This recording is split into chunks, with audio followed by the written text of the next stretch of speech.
ज़ात का शुक्र अदा करता हूँ। सब तारीफ़ें उस रब के लिए हैं और वो जिसे चाहता है इज़्ज़त अता फरमाता है। स्पीकर साहब, पिछले 2 हफ्तों से एक हेजानी कैफियत में ये कौम मुब्तला रही। इजलास बुलाया गया और उसका एजेंडा जो था वो सिर्फ लीडर ऑफ द हाउस का इलेक्शन था। इधर से उठकर हमला होता है और इजलास की कार्रवाई चलने नहीं दी जाती। उसके बाद एक और तारीख की अनाउंसमेंट की जाती है और एडवोकेट जनरल पंजाब, जो कि लीगल स्पोक्समैन होता है किसी भी सूबाई हुकूमत का, सुप्रीम कोर्ट में वो बयान देता है कि इलेक्शन जो है वो आइन और कानून के मुताबिक किए जाएंगे। और आप सुप्रीम कोर्ट के जो स्टेटमेंट थी पंजाब हुकूमत की, आप उसकी पासदारी करते हुए आते हैं और ऐवान के दरवाजे मुअज़्ज़ज़ मेंबरान पर बंद कर दिए जाते हैं। डिप्टी स्पीकर जो है उसके अख्तियारात वापस ले लिए जाते हैं। आपने तो एक आईनी फरीज़ा अदा करने के लिए इजलास तलब किया। स्पीकर साहब, ये तारीख कभी किसी को माफ नहीं करती और आज फिर एक दफा तीसरी मर्तबा ये ऐवान इकट्ठा हुआ कि लीडर ऑफ द हाउस का इंतखाब होना है। ये सब मेरे मुअज़्ज़ज़ मेंबरान रोज़ा रखकर सुबह यहाँ पर 9:30 से बैठे हुए हैं। जब हम लॉबी में बैठे हुए हमें पता लगा कि आपको निशाना बनाया गया है, आपके रोस्ट्रम पर आकर ज़दोकोब किया गया, और मैं समझता हूं कि ये आप पर हमला नहीं है, इस ऐवान के तकद्दुस पर हमला है। और अल्लाह का बेपनाह शुक्र है कि अल्लाह ने आपको अपने हिफ्ज़-ओ-मान में रखा। स्पीकर साहब, वक्त गुजर जाते हैं लेकिन किरदार याद रह जाते हैं। मैं किसी के बारे में कोई ऐसी बात नहीं करना चाहता, लेकिन मुझे आप अपने दिल पर हाथ रख के बताएं, क्या कस्टोडियन ऑफ द हाउस, जिसने हल्फ लिया है इस ऐवान के तकद्दुस की पासदारी का, आइन की पासदारी का, क्या ये हल्फ इतना कमजोर है खुदा न खास्ता कि जब उनको अपनी हार नजर आए तो वो इसी मुअज़्ज़ज़ मेंबरान के ऊपर ऐवान के दरवाजे बंद करा दें, असेंबली सील करा दें,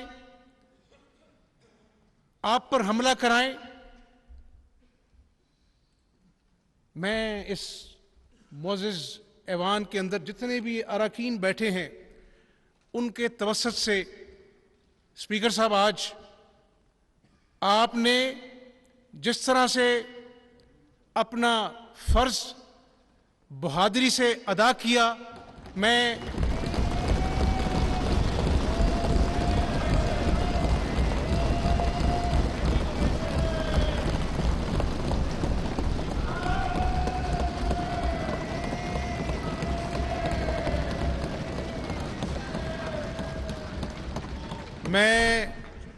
इस मुअज़्ज़ज़ ऐवान के तवस्सुत से जनाब चेयरमैन आपको खराज तहसीन पेश करता हूँ आपकी बहादुरी।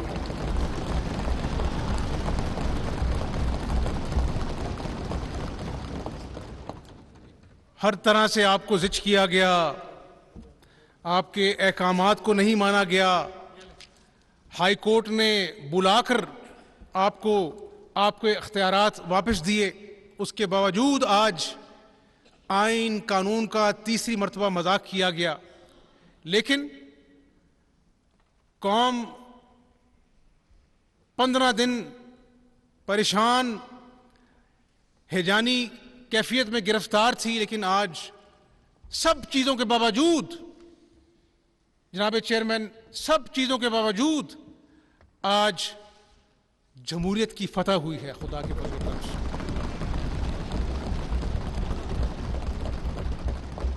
ये मेरी फतह नहीं है, ये हम सब की इस ऐवान में बैठे एक एक रुकन की फतह हुई है अल्लाह के फजल करम से।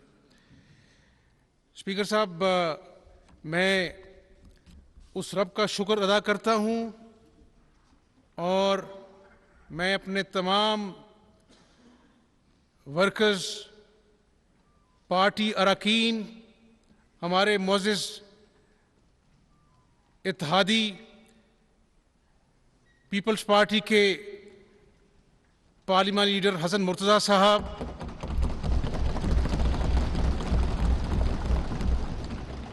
अलीम खान साहब,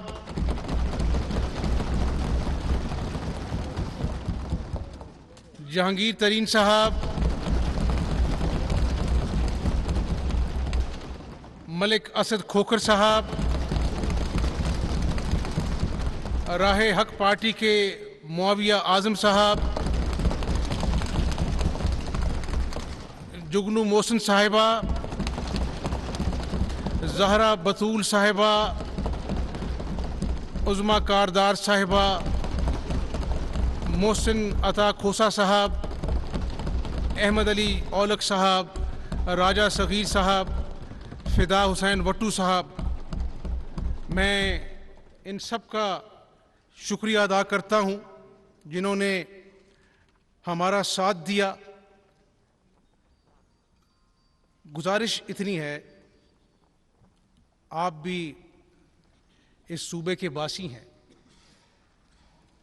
4 साल पहले स्पीकर साहब, बतौर ऑपोजिशन लीडर इसी ऐवान के बाहर जब हम काली पट्टियां बांधकर मुत्तहिदा ऑपोजिशन हसन मुर्तज़ा साहब, हमने तमाम तर धांधली ज़दा इलेक्शन के जमहूरियत की गाड़ी को चलता रखने के लिए हल्फ लिया, तो मैंने कहा था कि इमरान नियाज़ी साहब, हम धांधली से हमारा इलेक्शन चुराया गया, शायद ये कौम धांधली ज़दा इलेक्शन के जख्म भूल जाए अगर आप नून लीग ने जितना परफॉर्म किया उससे आप 10 उसका फीसद भी आप परफॉर्म कर लें। और हमने साथ दिया, हम इस ऐवान में बैठे।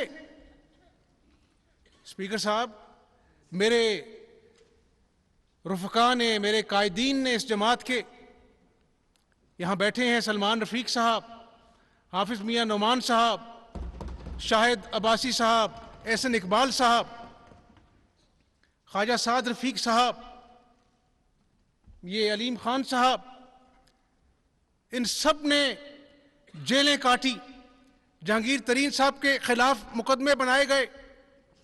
मैं यहाँ पर 22 महीने बतौर कैदी प्रोडक्शन ऑर्डर्स पर इस ऐवान में पेश होता रहा।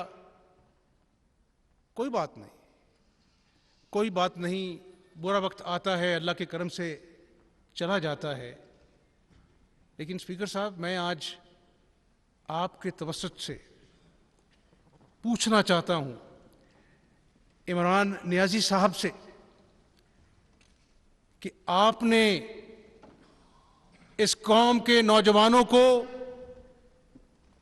1 करोड़ नौकरियों का झांसा दिया, आज लाखों नौजवान बेरोजगार हैं। 1 करोड़ नौकरियां तो दूर की बात है, 50 लाख घर का इस गरीब कौम से आपने वादा किया। 50 लाख घर क्या बनने थे जनाब चेयरमैन? आते ही गरीब का झोंपड़ा, गरीब का ठेला इसलिए गिरा दिया गया कि वो नाजायज तजावुजात हैं। इसी असना में बनी गाला का महल जो नाजायज तजावुजात थे उसको लाखों में रेगुलराइज करा दिया गया और गरीब का ठेला गिरा दिया गया। ये कौन सी रियासत मदीना की बात करते हैं? स्पीकर साहब, 5.8% ग्रोथ रेट थी 2018 में जब मुस्लिम लीग नून ने इक़्तिदार छोड़ा। 3 से 4% इन्फ्लेशन रेट था।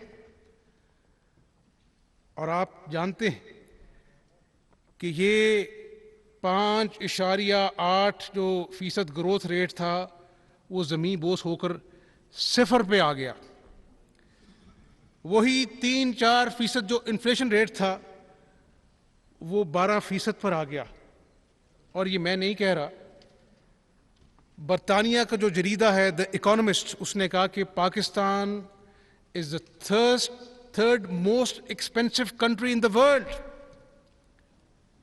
और ये स्पीकर साहब, चीनी का बहरान आता है, इस कौम की माओं बहनों बेटियों को लाइनों में लगना पड़ता है। और न्याजी साहब कहते थे कि ये माफिया है।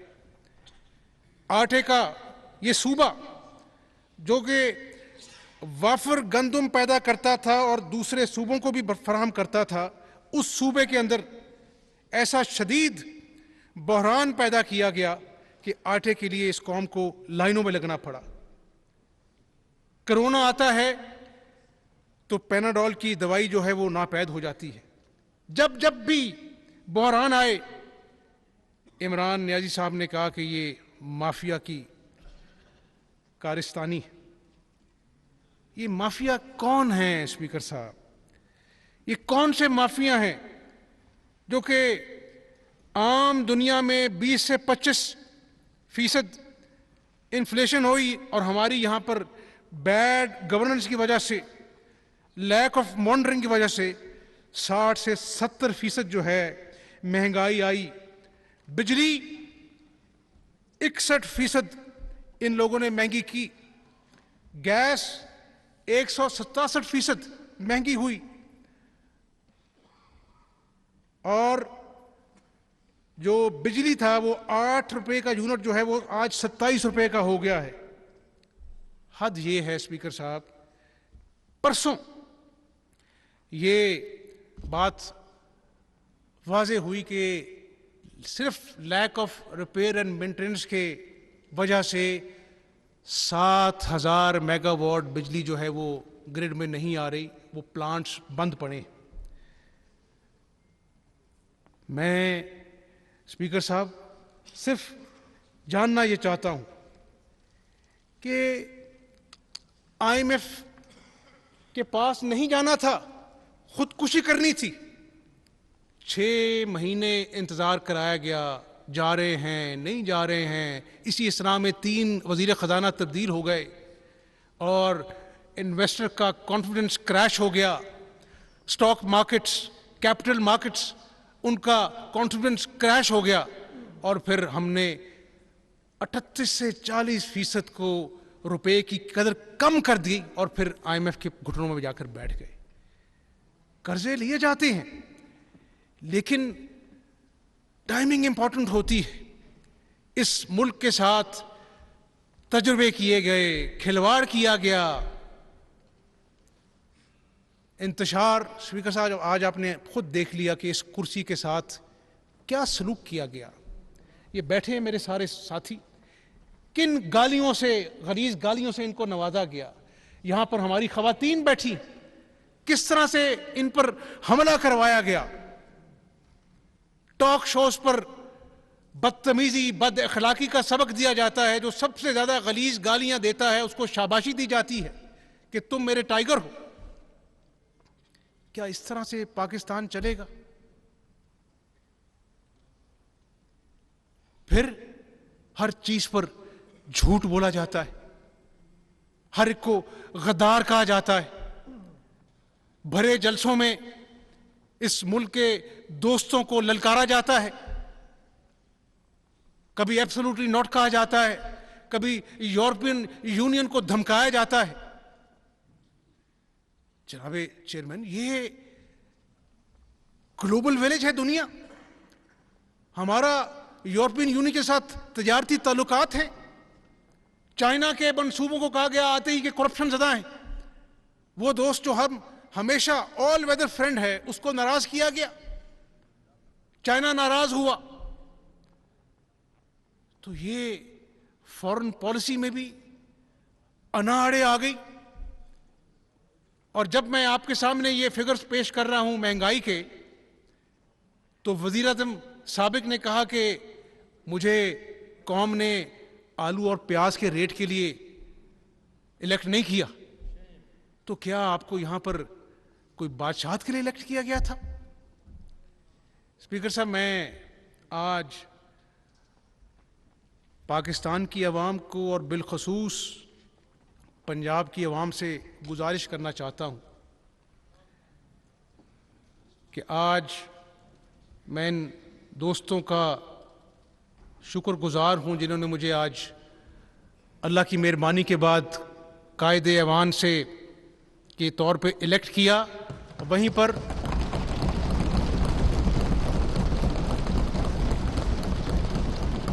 वहीं पर मैं अपने कायद मोहम्मद नवाज शरीफ का शुक्रगुजार हूं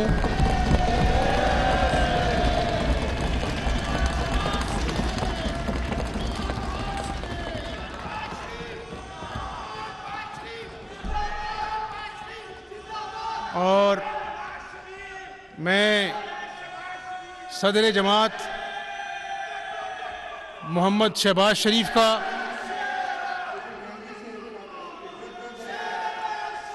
शुक्रगुजार हूं, अपनी जमात का मशकूर हूं जिसने एक कारकुन पर एतमाद का इजहार किया। और मैं आज पंजाब की आवाम को ये बताना चाहता हूं कि ये हमज़ा शहबाज आज भी एक कारकुन है। मेरा सियासी सफ़र जनाब चेयरमैन 1993 में शुरू हुआ, जब पहली मर्तबा मुझे जेल भेजा गया। मैं उस वक़्त गवर्नमेंट कॉलेज का स्टूडेंट था और 6 महीने मैंने जेल काटी। मैं ग्रेजुएशन कर रहा था, 1 साल ज़ाया हुआ। लोगों की बेल होती है, लोगों के अपना जो है वो केस जो है वो बरियत होती है। मेरी क्वाशमेंट हुई इस बिना पर कि ये तो इसकी उम्र नहीं थी जेल जाने की, इसकी उम्र नहीं थी मुकदमे भुगतने की, तो इसको आपने जेल मारा। तो मेरा केस क्वाश हुआ था कि ये अंडर एज है। स्पीकर साहब, उसके बाद मुशर्रफ का दौर आया। 10 साल ना मेरा भाई था, ना मेरा वालिद था, ना कोई मशवरा देने वाला था। 10 साल मैंने यहाँ पर एक यरगमाली के तौर पर गुजारा और उसी असना में मेरे दादा वफात पा गए, उनकी मैयत आई। इन्हीं कांधों पर एक वाहिद फैमिली मेंबर था जिसने अपने दादा को लहद में उतारा। कोई दूसरा ना भाई था ना बाप था कि उस वक्त मेरे साथ मेरे दादा को लहद में उतारता। मेरे वालिद को कैंसर का मूजी मर्ज लाहक हुआ। अमेरिका में वो ऑपरेशन थिएटर में जा रहे थे, तो उन्होंने मुझे ख़त लिखा कि हमज़ा शहबाज, मैं तुम्हारा बड़ा इंतज़ार करता रहा, अगर मैं ज़िंदा ना लौटा तो तुम्हें अपने बहन भाइयों का बाप बनना है। आज भी वो ख़त रोज़ मैं पढ़ता हूँ, अपनी सुबह का आगाज़ करता हूँ। तो स्पीकर साहब, वक्त आते हैं, अल्लाह की मेहरबानी से गुजर जाते हैं। फिर 22 महीने जेल काटी, 10 साल मैं मेंबर नेशनल असेंबली रहा, 4 साल अब अल्लाह के फजल करम से अपनी पार्टी की और अल्लाह की मदद से ऑपोजिशन लीडर रहा। तो 29 साल का ये एक तवील सफ़र है और आज 29 साल के तवील सफ़र की मुसाफत तय करने के बाद मैं अपने दोस्तों को, अपनी पंजाब की आवाम को बताना चाहता हूं कि मुझे कायदे ऐवान कहलाने से ज़्यादा एक वर्कर कहलाने पे आज भी नाज है। स्पीकर साहब,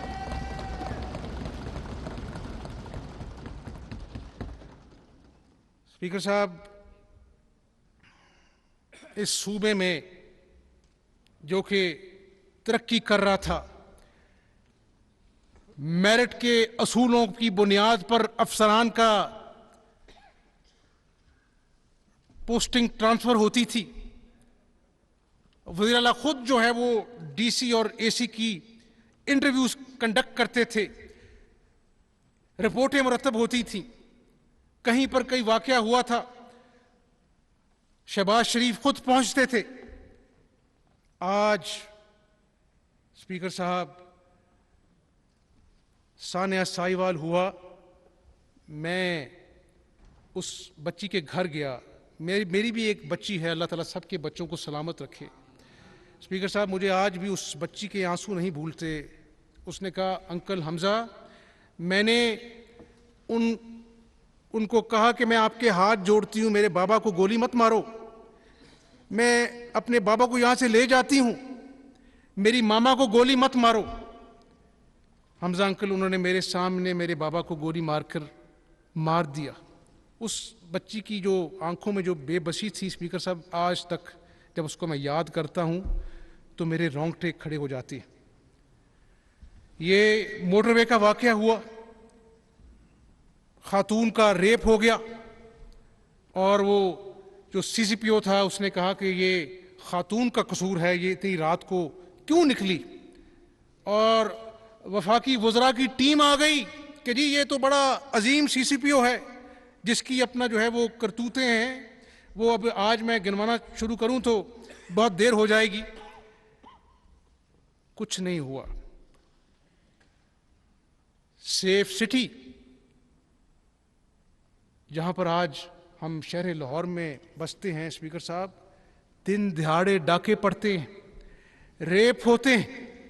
18 अरब का मंसूबा जो कि पिछली हुकूमत में शहबाज शरीफ साहब ने लगाया, उसके 30% कैमरे बंद पड़े हैं, आज भी बंद पड़े।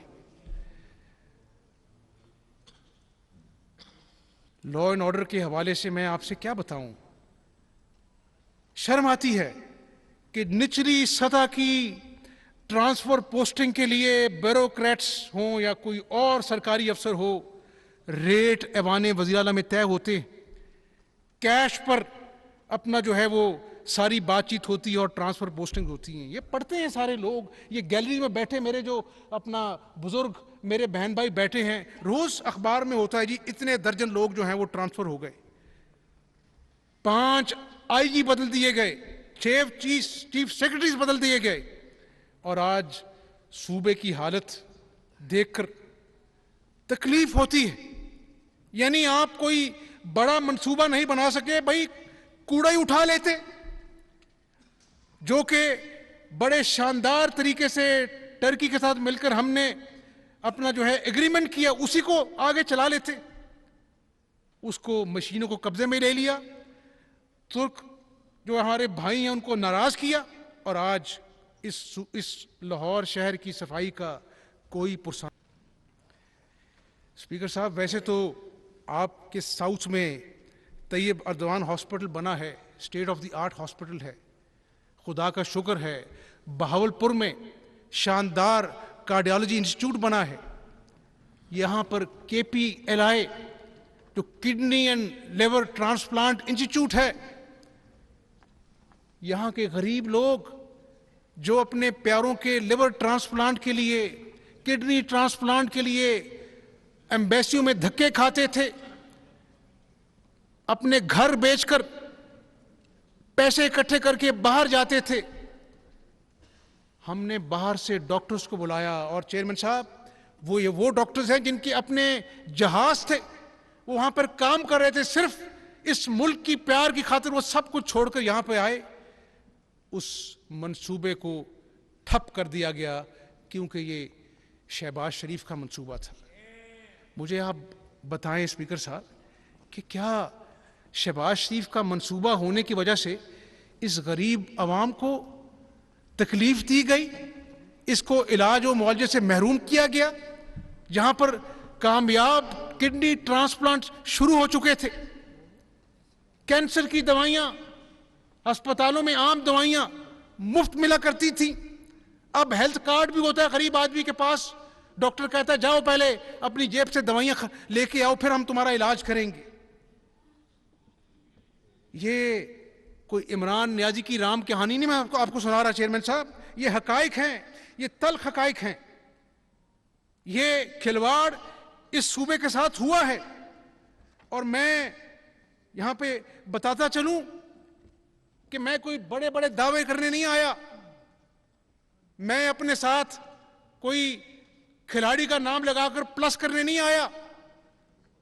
मैं खुदा के फजलो करम से नवाज शरीफ का कारकुन हूं, शहबाज शरीफ का बेटा हूं, दिन रात एक करूंगा, इस आवाम की खिदमत करूंगा इंशाअल्लाह ताला।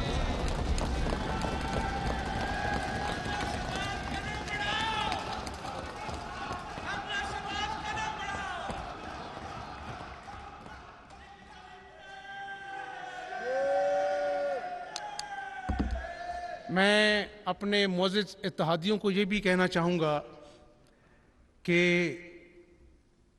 ये बड़ा नादिर मौका है, मेरी एक नाकिस राय है, मैं एक सियासी कारकुन हूँ।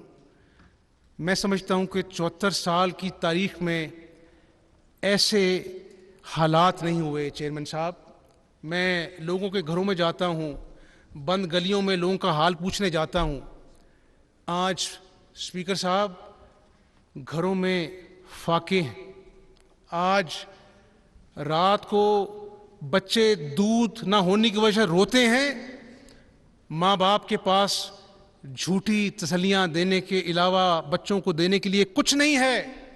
यहाँ से आप भी माल रोड से गुजरते हैं, मुख्तलिफ रोड से गुजरते हैं, दिहाड़ीदार सुबह बैठते हैं चलाती धूप में, रात को जब घर जाते हैं बच्चे भूखे कपड़े नोचते हैं कि अबू खाना कहाँ है, तो उस गरीब आदमी के आंसू टपकते हैं, उसके कलेजे में छुरियां चलती हैं जब अपने भूखे बच्चों को कुछ नहीं दे सकता।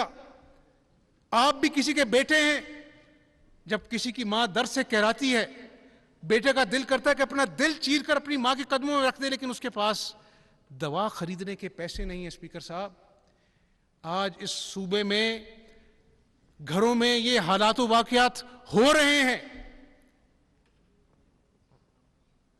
ये ऐसी नौबत क्यों आई?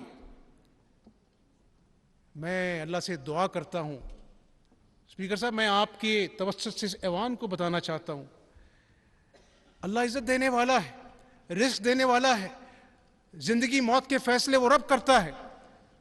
लेकिन मैंने अल्लाह से दुआ हमेशा ये मांगी कि अल्लाह मियाँ मुझे अपनी मखलूक की खिदमत किस तरह देना है वो तेरी मर्जी है, क्योंकि अल्लाह मियाँ मैं समझता हूँ कि जो इंसान तेरी मखलूक की खिदमत करता है, अगर एक गवाही भी क़यामत वाले दिन सच्ची पड़ गई तो अल्लाह कहेगा कि इसको बख्श दो, क्योंकि ये मेरी दुखी मखलूक के काम आता था। अगर सियासत में खिदमत के ज़रिए अल्लाह राज़ी हो जाए, दुनिया में मिलेगी और आखिरत में मिलेगी। ये सियासत की मैं अल्लाह से दुआ करता था। मैंने कभी कायदे ऐवान बनने के लिए दुआ नहीं की। मैं उस रब का शुक्र अदा करता हूँ। जहाँ पर मैं आज शुक्र अदा करता हूँ, उधर उसी सांस एहसास जिम्मेदारी बहुत ज़्यादा शिद्दत से महसूस करता हूँ। आज जिस दौराहे पे ये मुल्क खड़ा है, जिस मुश्किल में ये आवाम है, महंगाई ने गरीब आदमी का भुरकस निकाल दिया है, बेरोजगारी ने घरों में डेरे डाले हुए हैं। मैं अपने इत्तेहादियों का शुक्रगुजार हूं और मैं ये समझता हूं कि आज पाकिस्तान में हर तरफ इंतशार है, कौमी असेंबली में गद्दारी के सर्टिफिकेट बांटे जाते हैं, सुप्रीम कोर्ट का 5 रुकनी बेंच कहता है कि इलेक्शन कराओ, रात के 12 बजे तक असेंबली का दुनिया में मजाक बनाया जाता है और फिर एक नोटिफिकेशन के जरिए कहा जाता है कि देखें ये मुल्क के खिलाफ साजिश हुई है। मैं आपको बताऊं चेयरमैन साहब, इस सूबे में एक नाअहल शख्स को वज़ीरा लगाकर इस सूबे के खिलाफ साजिश हुई है। इस सूबे के साथ खिलवाड़,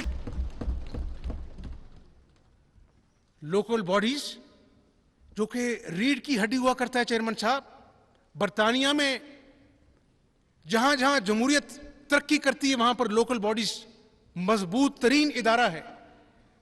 इससे कुछ और तो नहीं बन पड़ा। 58,000 इलेक्टेड मेंबर्स को स्पीकर साहब एक जुम्बिश कलम के जरिए इन्होंने चलता किया। फिर सुप्रीम कोर्ट ने उनको बहाल किया। कोरोना जैसी वबा आई, क्या करिया करिया गांव गांव जो हमारी लोकल बॉडीज के यूनियन काउंसिल वार्ड्स, हम बेहतरीन कारकर्दगी कर सकते थे, लेकिन उसको खत्म कर दिया गया। तो मैं इंशाअल्लाह, मुझे हर के पास चल के जाना पड़ा, मैं जाऊंगा। और मेरी अल्लाह से दुआ है कि अगर इस मुल्क ने आगे चलना है चेयरमैन साहब, तो बेहतरीन बल्दियाती निज़ाम को सूबे में मुतारिफ कराना होगा। और इसके लिए मैं सबके साथ बैठूंगा और इंशाअल्लाह ताला एक अच्छा मरबूत बल्दियाती निज़ाम लेके आएंगे। मैं ये भी कहता चलूं कि मुझे आज खुशी नहीं है कि इस ऐवान की कारकर्दगी जो है, हमारी लॉ एनफोर्समेंट एजेंसीज को यहां पे आना पड़ा। जब डिप्टी स्पीकर का गला दबाया जाएगा, उसको अपना जो है नोचा जाएगा, उसको गिराया जाएगा, वो अपनी जान बचाने के लिए बाहर चला जाएगा, तो फिर आइन और कानून की पासदारी के लिए किसी को आगे आना पड़ेगा। तो आज जो पुलिस ने किरदार अदा किया है, मैं उनको भी शाबाश देता हूं।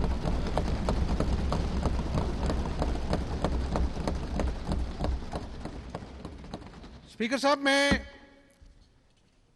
एक पाकिस्तानी हूं, बाद में मैं लीडर ऑफ द हाउस हूं।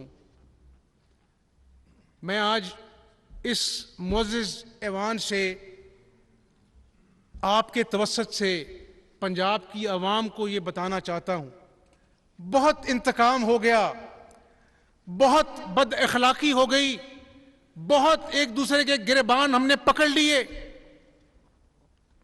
आज जो कुछ ऐवान में हुआ, ये इस कौम का मसला नहीं है। कौम अमन चाहती है, कौम के बच्चे भूखे हैं, रात को लोग अपनी माओं की दवाई नहीं ला सकते, उनको रात को नींद नहीं आती कि मां बीमार है, बाप का सीना छलनी है कि उसके बच्चे तालीम हासिल नहीं कर सकते। बिजली के बिल आते हैं तो घरों में क़यामत ढाते हैं। गैस के बिल, गैस तो वैसे ही आती नहीं है, बिल आते हैं, लोग ज़हनी मरीज बन चुके हैं।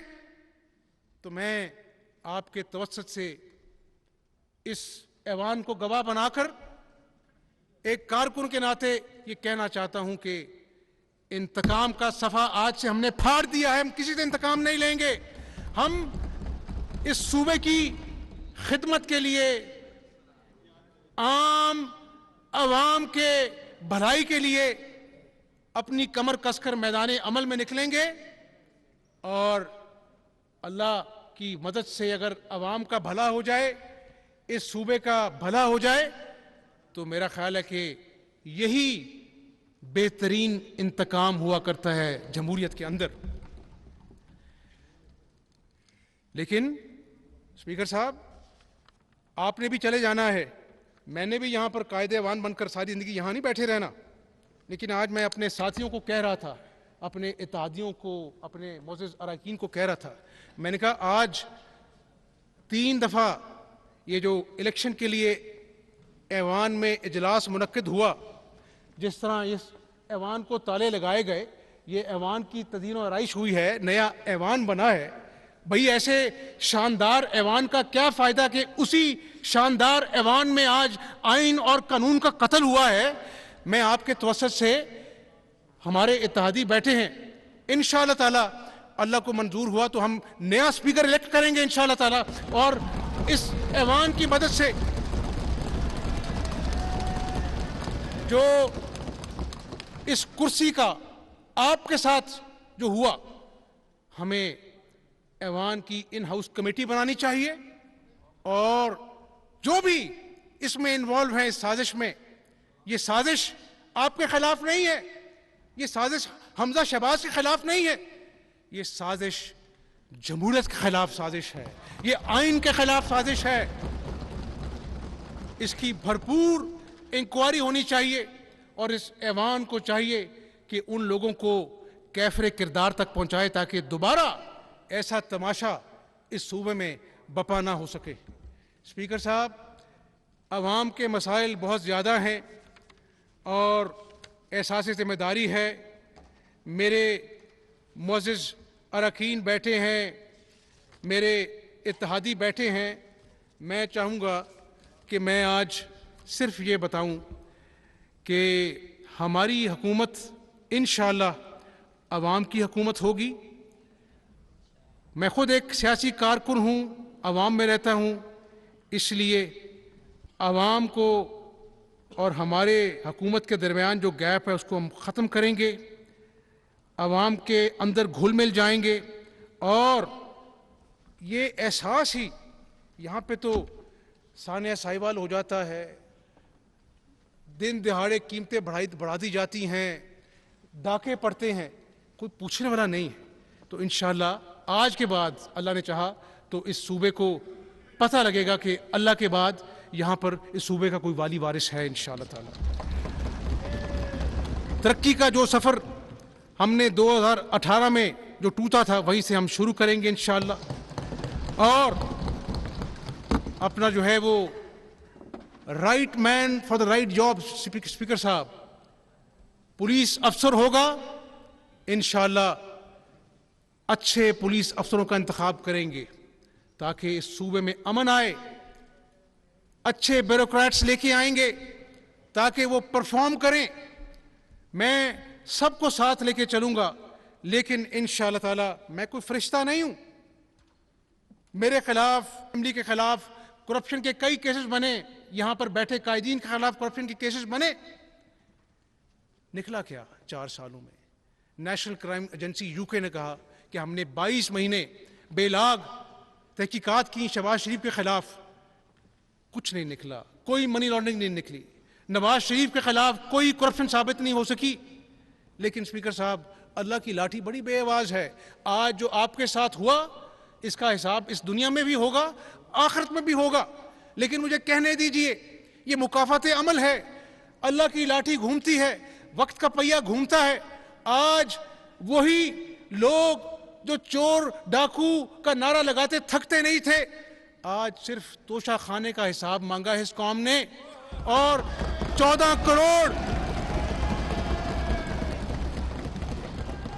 करोड़ का हिसाब नहीं दिया जा रहा। और जवाब क्या मिलता है? सिफारती ताल्लुकात खराब हो जाएंगे।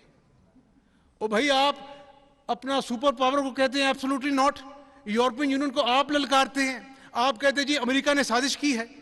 और जब अपनी तलाशी की बारी आती है तो आप कहते हैं जी कि सफारती ताल्लुकात खराब हो जाएंगे। अभी इस्लामाबाद हाई कोर्ट ने कहा है 7 साल से ये मौसूफ कहते थे ये स्टे ऑर्डर के पीछे छुपते हैं। और भाई 4 साल हमने तलाशी दी, आपके अपने साथियों ने तलाशी दी, जहांगीर तरीन ने, अलीम खान ने तलाशी दी। अब फॉरेन फंडिंग केस में आप रंगे हाथों पकड़े गए हैं। आपने टी बॉयज के नाम पैसे मंगवाए, आपने एफबीआर में अपना टैक्स रिकॉर्ड छुपाया, आपने स्टेटमेंट में अपने अकाउंट छुपाए अपने दस्तखतशुदा कागज के जरिए। तो इंशाल्लाह 1 महीने में फैसला आएगा। मैं कोई ज्योतिषी नहीं हूं, मैं कहता था कि कौम जब ये जाएंगे तो ऐसे ऐसे करप्शन की दास्तानें आएंगी, कौम अपनी उंगलियां मुंह में दबाकर हैरान होगी कि ये क्या कारस्तानियां उन्होंने की हैं। तो स्पीकर साहब, हम इंतकाम नहीं लेंगे, रास्ता बनाएगा। और इंशाअल्लाह ताला जिसने भी इस कौम का पैसा लूटा है, जिसने भी इस कौम से हकाइक छुपाए हैं, उसको जवाब देना पड़ेगा। और अवामी अदालत सबसे बड़ी अदालत है, उसमें जवाब देना पड़ेगा इंशाअल्लाह। दूसरा स्पीकर साहब, ये प्राइस कंट्रोल कमेटियों को हम इंशाअल्लाह फ़ाल करेंगे। इसने अपना जो है ना, गरीब आदमी जब सुबह उठता है ना तो उसकी बीवी उसके पास जो है ना वो ले आती है कि जी ये अपना जो है ना ये मेरा ख़र्चा है। और उसको अपना जो है ना समझ नहीं आती कि मैं बच्चों का खर्च पूरा करूं, उनकी तालीम के पैसे अदा करूं, बिजली का बिल अदा करूं या घर का खर्चा चलाऊं। तो इंशाअल्लाह हम बेहतरीन लोगों को प्राइस कंट्रोल कमेटियों में शामिल करेंगे। ये मोअज़्ज़ज़ अरकान सूबाई असम्बली हर ज़िले में, शहर में जाएंगे, मैं भी जाऊंगा, और इंशाअल्लाह अगर हम आवाम को ये एहसास दिला दें कि उनकी महंगाई के दुख में हम बराबर के शरीक हैं, आवाम भी राज़ी होगी और अल्लाह भी राज़ी होगा इंशाअल्लाह ताला। मैं ये भी स्पीकर साहब कहता चलूं कि सूबा पंजाब सारा पाकिस्तान नहीं है। पाकिस्तान जो है उसका एक बड़ा सूबा है, और नवाज शरीफ के दौर में NFC अवार्ड हुआ था जिसमें पंजाब ने अपना पेट काट कर सूबा बलूचिस्तान को ज़्यादा फंड्स फराहम किए थे।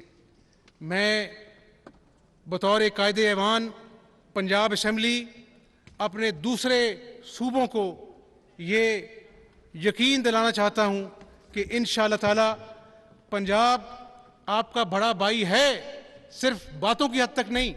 इंशाअल्लाह पंजाब अपने छोटे सूबों की तरक्की के लिए उनका साथ खड़ा भी होगा। कोई कुर्बानी भी देनी पड़ी कुर्बानी देंगे, ताकि बड़ा सूबा कुर्बानी देगा तो मजबूत पाकिस्तान बनेगा इंशाअल्लाह ताला।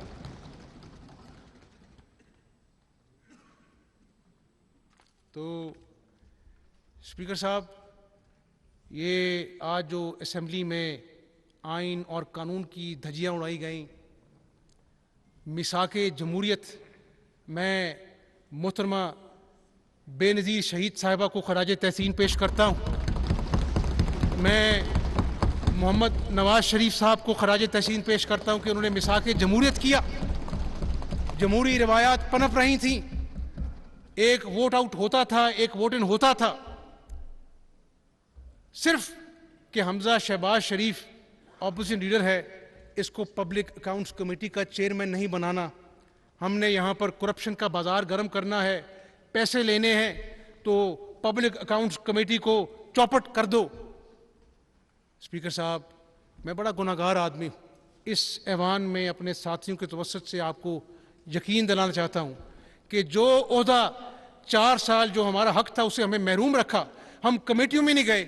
मैं आज ऐलान करता हूं, अपने आप को इस ऐवान के सामने पेश करता हूं, हम ऑपोजिशन में से पब्लिक अकाउंट्स कमेटी का चेयरमैन बनाएंगे इंशाअल्लाह ताला। यहां पर जो स्टैंडिंग कमेटीज हैं उनको हम और मजबूत करेंगे, ताकि स्टैंडिंग कमेटीज ज्यादा अपना काम जो है वो आसानी से कर सकें। इस ऐवान के तकद्दुस को बहाल करेंगे, और मैं आपको यकीन दिलाता हूं कि 15 दिन से जिस बहरानी और हैजानी कैफियत में जहां पर सूबे की आवाम मुब्तला थी, आप भी मुब्तला थे। कभी आपसे अख्तियार ले लिए जाते थे, कभी आपके ऊपर इस ऐवान के गेट बंद कर दिए जाते थे। तो स्पीकर साहब, हमजा शहबाज और उसकी सारी पार्लिमानी जमात जो है, हम इस बात का यकीन दिलाते हैं, आपसे वादा करते हैं कि हम इस ऐवान की तकद्दुस के लिए, इसके कानून और आइन के लिए हम पूरा पहरा देंगे और इसको मजबूत करेंगे इंशाअल्लाह ताला।